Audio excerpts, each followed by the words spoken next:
आदरणीय सभापति महोदय, मैं आपका बहुत धन्यवाद देना चाहता हूं कि बहुत ही महत्वपूर्ण और देश के लिए और बड़ी आबादी के लिए भारतीय जनता पार्टी की सरकार में एक और बिल आया है, क्योंकि मेरे से पूर्व में जो हमारे साथी बोले हैं वो माननीय सदस्य हमारे साथ नहीं, लेकिन मैं उनके बहुत सारी बातों से सहमत हूं। और अध्यक्ष महोदय, मैं देख रहा हूं जो एक्स कांग्रेस वाले हैं वो ज्यादा बोल रहे हैं।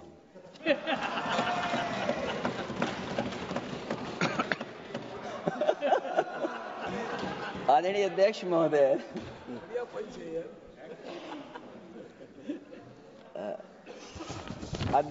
जो आज बिल पेश हुआ है,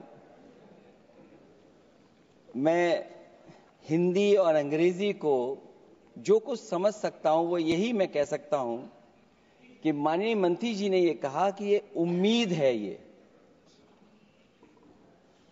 ये उम्मीद कैसे बना है, अंग्रेजी में भी मुझे समझ में नहीं आ रहा कि उम्मीद है, ये हिंदी में भी समझ में नहीं आ रहा कि ये उम्मीद है। यूनिफाइड वक्फ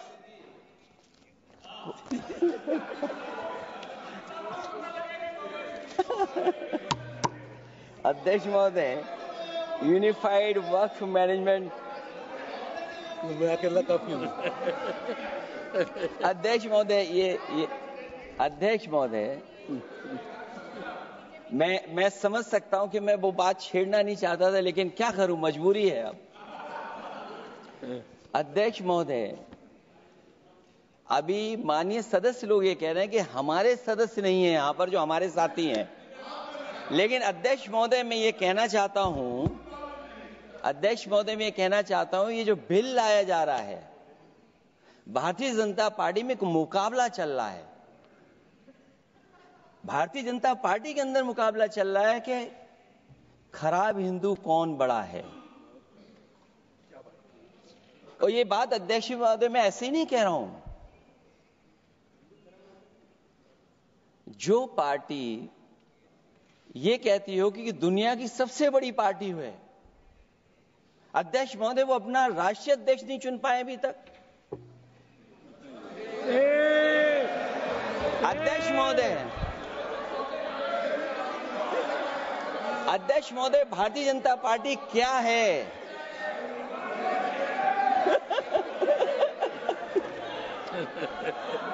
जी, मैं अखिलेश जी ने बहुत हंसते हंसते कहा है, इसको हंसते हंसते जवाब देना। ये सामने जितनी पार्टियां हैं उनका राष्ट्रीय अध्यक्ष उन 5 लोगों को ही चुनना है परिवार के।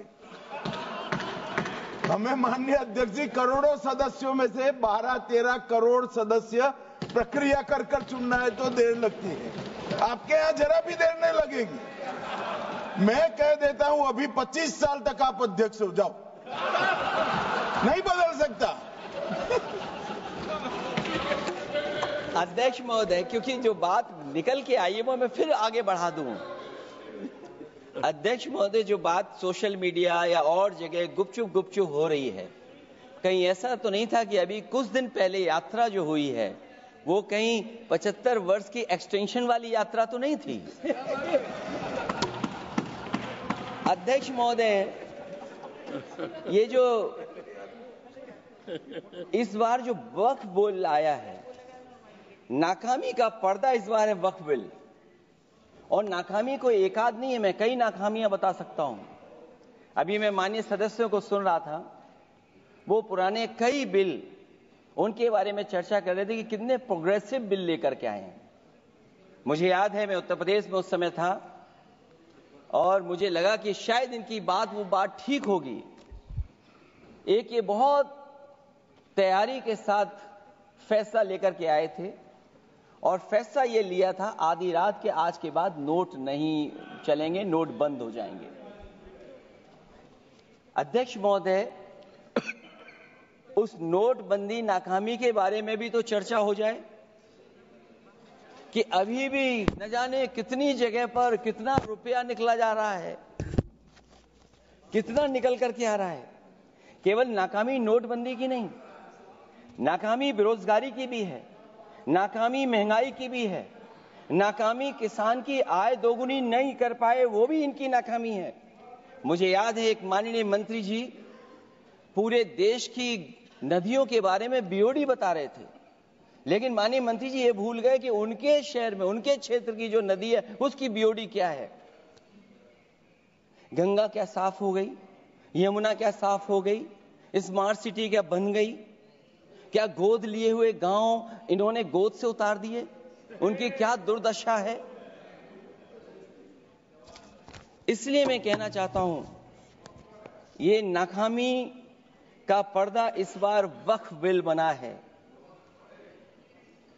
और सबसे बड़ी बात तो यह है कि जिसके लिए फैसला होना है उसकी बात को अहमियत न देना भी नाइंसाफी है।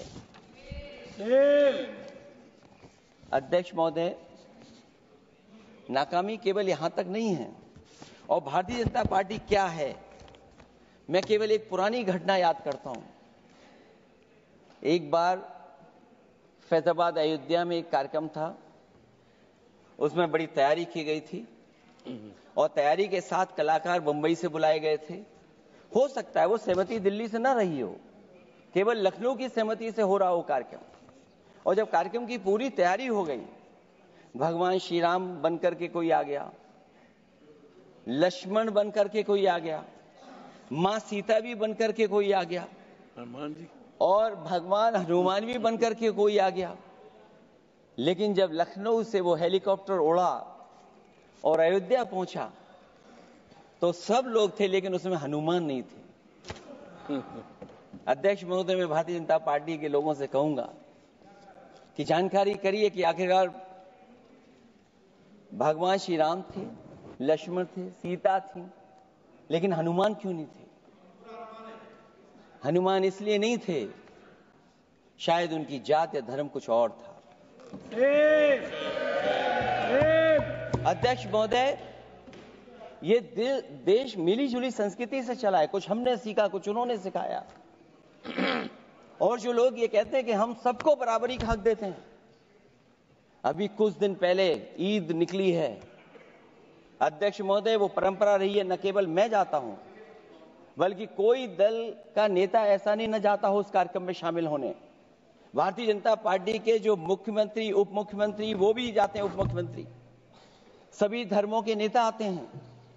लेकिन पता नहीं इस बार क्या साजिश थी, षड्यंत्र था कि वहां पर कुछ पाबंदी लगी हुई थी। अगर किसी कारण पाबंदी लगी हुई थी तो बात समझ में आती है, लेकिन जब जानकारी हुई है, किसी को नहीं पता था कि पाबंदी क्यों लगी है कि आप नहीं जा सकते वहां पर कार्यक्रम में शामिल होने। क्या यही भारत है, यही संविधान हमें रास्ता दिखाता है? अध्यक्ष महोदय, मंत्री जी बताएं हमें, वो खुद भी माइनॉरिटी हैं, भगवान बुद्ध के रास्ते पे चलते हैं। भगवान बुद्ध का रास्ता दूसरा है। हम आपको अपना मानते हैं तब भी जब आप हमारे बहुत सारे ग्रंथों को नहीं मानते हैं, तब भी हम आपको अपना मानते हैं। आप हमारे पुराणों को नहीं मानते हैं, आप हमारे उपनिषदों को नहीं मानते हैं। लेकिन सोचिए, हम हिंदू वो लोग हैं जो आपको स्वीकार करते हैं और गले लगा करके चलते हैं। अब मैं दूसरे धर्म पे नहीं जाऊंगा, कोई नाराज हो सकता है। मैं दूसरे धर्म के बारे में नहीं जा सकता, मैं केवल यही बताता हूं। और मैं उत्तर प्रदेश में, अध्यक्ष जी, जहां से आता हूं, मैं अपमान नहीं कर रहा हूं, मैं सच बोल रहा हूं। और ये बिहार के चुनाव में जो आप कह रहे हैं कि महिलाओं को 2 मेंबर बना दिया, इस बार मैं भी देखूंगा आगे भारतीय जनता पार्टी कितनी महिला लोगों को टिकट देंगे वहां पर।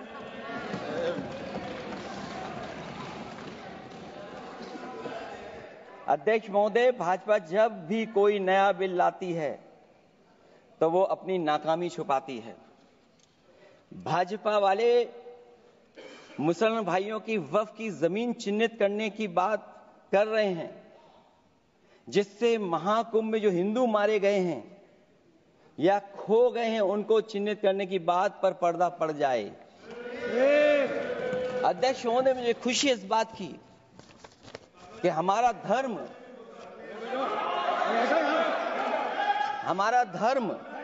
अध्यक्ष महोदय नहीं कुछ कहना चाहते हैं नहीं प्लीज, उनको अलाउ नहीं किया। अध्यक्ष महोदय,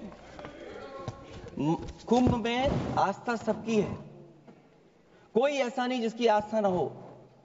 और कुंभ कोई पहली बार नहीं हो रहा था। ये भारतीय जनता पार्टी के लोगों ने ऐसा प्रचार किया कि 144 वर्षों के बाद पहली बार महाकुंभ होने जा रहा है और लोग निकल पड़े। सरकार ने कहा कि हमारी तैयारी 100 करोड़ की है। आप कहते टेक्नोलॉजी का हम इस्तेमाल करेंगे, जमीनों को हम मैपिंग कर करके डेटा एंड रिकॉर्ड ठीक करेंगे। अध्यक्ष महोदय, ये बताएं कि वो 30 लोग कौन थे, उनके नाम क्या थे जिनकी जान चली गई, न केवल जान जाने वालों की, बल्कि अध्यक्ष महोदय ये सरकार बताए कि जो लगभग 1000 हिंदू खो गए हैं, जो अभी तक नहीं मिले, जो अभी तक नहीं खोज पाए हैं, वो 1000 हिंदू की सूची कहां है? और फिर धर्म कारोबार की बात है, जो ये लोग गोली। अध्यक्ष महोदय, मैं कार सेवक वाली बात इसलिए नहीं छेड़ना चाहता हूं। अध्यक्ष महोदय, ये शायद माननीय सदस्य जानते नहीं कुछ सच्चाई नहीं जानते। अध्यक्ष महोदय, ये संविधान की वजह से, संविधान को बचाने के लिए, हिंदू एकता को बचाने के लिए कुछ फैसले लिए गए, लेकिन एफआईआर हम लोगों पे नहीं लिखी गई थी। एफआईआर उन पे लिखी गई थी जो बेचारे तैयार हो गए थे सुबह, लेकिन पता नहीं कहां से फोन आया था, कहा था कि अब तैयार तो हो गए हो, लेकिन आप शिलान्यास में नहीं आ सकते। बहुत सही। इसलिए बात को इधर से उधर नहीं में ले जाना चाहता। अखिलेश जी, जरा वक्त पे भी आ जाओ। अच्छा, वक्त पे आ रहा हूं। नहीं, वक्त पे अध्यक्ष इसलिए आ रहा हूं क्योंकि वक्त समझने के लिए भारतीय जनता पार्टी की सोच क्या है। और ये अध्यक्ष महोदय जब ये कह रहे हैं कि इससे कारोबार होगा, अध्यक्ष महोदय, धर्म की चीजों से कारोबार नहीं हो सकता। हमारे उत्तर प्रदेश के मुख्यमंत्री जी ने भी कहा कि कारोबार होगा। वो 30 की गिनती में उलझे हुए हैं, जैसे 30 मार खाए वो।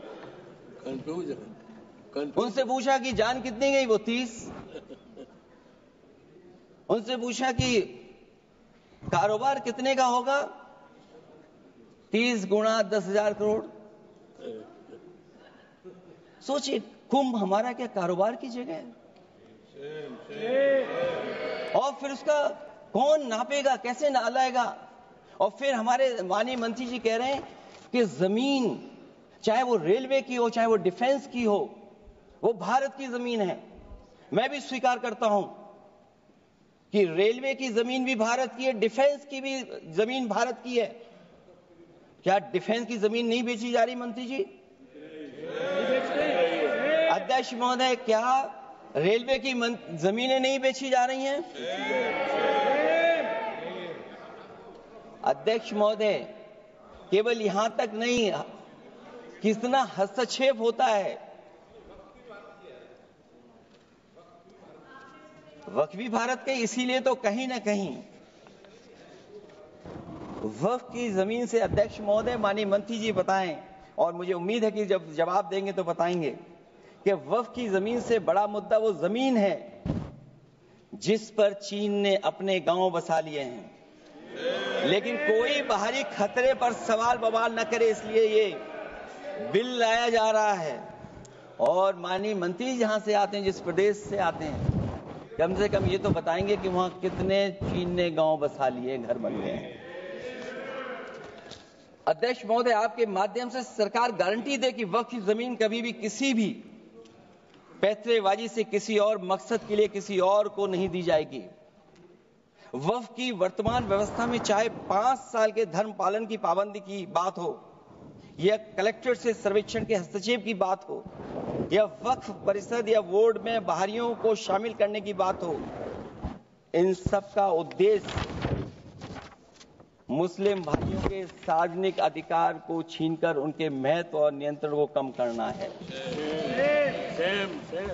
ट्रिब्यूनल के निर्णय को अंतिम न मानकर उच्च न्यायालय में लेकर जाने की अनुमति देना दरअसल जमीनी विवाद को लंबी न्यायिक प्रक्रिया में फंसाकर वक्फ भूमि पर कब्जों को बनाए रखने का रास्ता खोलेगा।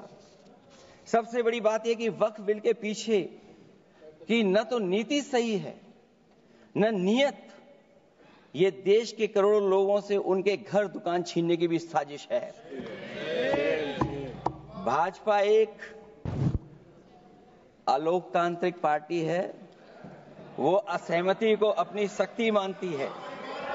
जब देश के अधिकांश राजनीतिक दल वक्फ बिल के खिलाफ हैं, तो उसे लाने की जरूरत क्या है जो जिद क्यों कर रहे हैं सरकार।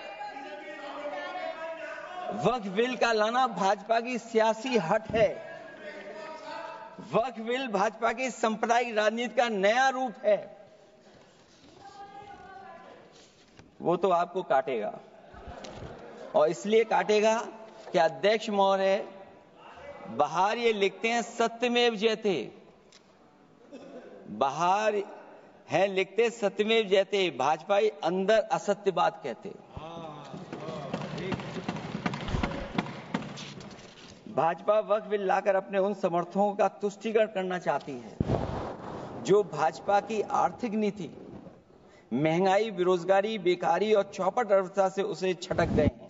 क्योंकि अध्यक्ष महोदय, जब से वोट में गिरावट आई है और खासकर उत्तर प्रदेश में भी, तब से भारतीय जनता पार्टी की कोशिश है कि अपना वोट कैसे संभाला जाए। ये वोट को संभालने के लिए बिल लाया गया है। भाजपा का लक्ष्य वक्फ की जमीनों पर है। इन जमीनों का नियंत्रण अपने हाथ में लेकर इन जमीनों को पिछले दरवाजे से अपने लोगों के हाथों में दे देना चाहती है। भाजपा चाहती है कि वक्फ बिल लाने से मुस्लिम समुदाय को लगे कि उन पर हक को मारा जा रहा है, वो उद्वेलित हों और भाजपा को ध्रुवीकरण की राजनीति करने का मौका मिल सके। क्योंकि अध्यक्ष महोदय, भाजपा का लक्ष्य यह है कि ध्रुवीकरण हो, क्योंकि वो जानते हैं कि ध्रुवीकरण जितना होगा उससे वो लाभ उठाने में आगे रहेंगे। तो ये वक्फ बिल जो लाया जा रहा है, वो अपनी वोट बैंक को संभालने के लिए और समाज को बांट करके ध्रुवीकरण करके राजनीतिक लाभ लेने के लिए लाया जा रहा है। और अगर इसके लिए नहीं लाया होता तो पहले से जो जितने फैसले लिए सरकार ने, क्या उससे देश और प्रदेश में कोई बड़ा बदलाव आ गया है? अगर स्मार्ट सिटी का बात करें तो कितनी स्मार्ट सिटी बन गई है आपकी? आपके नोटबंदी की वजह से न जाने कितना रुपया कहां निकल रहा है। और डर तो ये लगता है कहीं भाजपा वाले दूसरों के पैसा रख करके न पकड़वा दें। वक्फ बिल के आने से पूरी दुनिया में एक गलत संदेश भी जाएगा। इससे देश की सेकुलर इमेज को बहुत धक्का लगेगा। वक्फ बिल भाजपा की नफरत की राजनीति का एक और अध्याय है। मैं अंत में कहना चाहता हूं कि अभी तो आपने साथी संभाल लिए हैं, एक साथी तो मुझे दिखाई नहीं दे रहा है, और हमारे जिनका हमने सम्मान किया हमें कहां ले गए आप, और हमें यहां छोड़ गए आप, हमें छोड़ गए। हमें देखिए सभापति महोदय देखिए राजनीति क्या है। हमने आपका हाथ पकड़ा और हम यहां आ गए, और आप हमारा हाथ छुड़ा करके वहां चले गए। इसलिए देखिए कब हमारा इनका हाथ मिल जाए। और मैं अध्यक्ष सभापति महोदय ये कहना चाहता हूं कि वक्फ बिल भाजपा के लिए वाटरलू साबित होगा, क्योंकि ऊपर से तो हाँ हाँ कह रहे हैं, लेकिन अंदर ही अंदर बहुत सारे साथी सहमत नहीं है। मैं अंत में इतना ही कहना चाहता हूं कि ये वक्फ बिल जो लेकर के आए, कोई उम्मीद लेकर के नहीं आ रहा है। ये सोची समझी रणनीति का हिस्सा है, क्योंकि इनका जो वोट बिखर गया है, ये मुस्लिम में भी बंटवारा चाहते हैं। मुस्लिम इस्लाम धर्म में कहीं बंटवारा नजर नहीं आता है, लेकिन इनकी कोशिश है कि इस बिल के माध्यम से हम मुस्लिम भाईचारा में भी बंटवारा कर दें। बंटवारा तो पीडीए करेगा। अभी देखिएगा सभापति महोदया, हमारे एक सदस्य कह रहे थे कि चुनाव बहुत अच्छा होता है, इनसे बेहतर किसने चुनाव देखा होगा? चलिए धन्यवाद। वोट ही नहीं डालने दिया। चलिए सभापति महोदय, मैं धन्यवाद देता हूं। मैं और अपने दल और साथियों के साथ कहता हूं कि समाजवादी पार्टी बिल का विरोध करती है, वोट पड़ेगा तो हम इसके खिलाफ वोट डालने जा रहे हैं।